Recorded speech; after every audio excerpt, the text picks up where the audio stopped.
ইতিহাসের বুক জুড়ে ছড়িয়ে আছে অগণিত প্রেম, রাজনীতি আর ষড়যন্ত্রের গল্প। আজ আমরা খুঁজে বের করব বিশ্বের সপ্ত আশ্চর্যের একটি, তাজমহলের প্রকৃত ইতিহাস।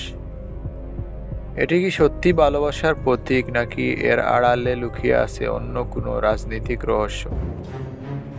মুঘল সম্রাট শাহজাহান তার প্রিয় স্ত্রী মমতাজ মহলের স্মরণে ১৬৩২ সালে শুরু করেন এই মহৎ স্থাপত্যের নির্মাণ কাজ।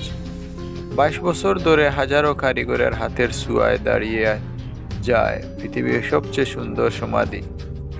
মানুষ একে ভালোবাসার প্রতীক বললেও ইতিহাসবিদদের কাছে প্রশ্ন জেগেছে, এর পিছনে কি শুধুই প্রেম?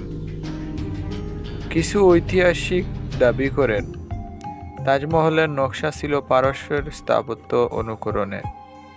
আবার কেউ বলেন এটি মূলত ছিল একটি রাজপ্রাসাদ, যা শাহজাহান রূপান্তর করেন সমাধিতে।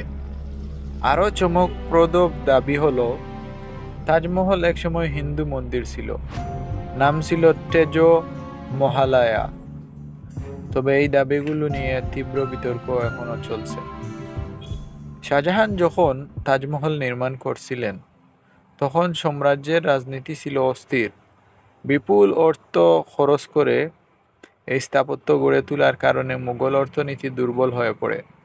অনেকে বলেন শাহজাহানের এই ভালোবাসার স্মৃতিস্তম্ভ আসলে রাজনৈতিক ক্ষমতার প্রদর্শনীয় ছিল। আজ তাজমহল ইউনেস্কোর ঘোষিত বিশ্ব ঐতিহ্য। প্রতিদিন হাজারো মানুষ আসে এই স্থাপত্য দেখতে। কেউ ভালোবাসার প্রতীক মনে করে, কেউ রাজকীয় ক্ষমতার প্রতিফলন, আবার কারো কাছে এটি অমীমাংসিত রহস্যের ভাণ্ডার।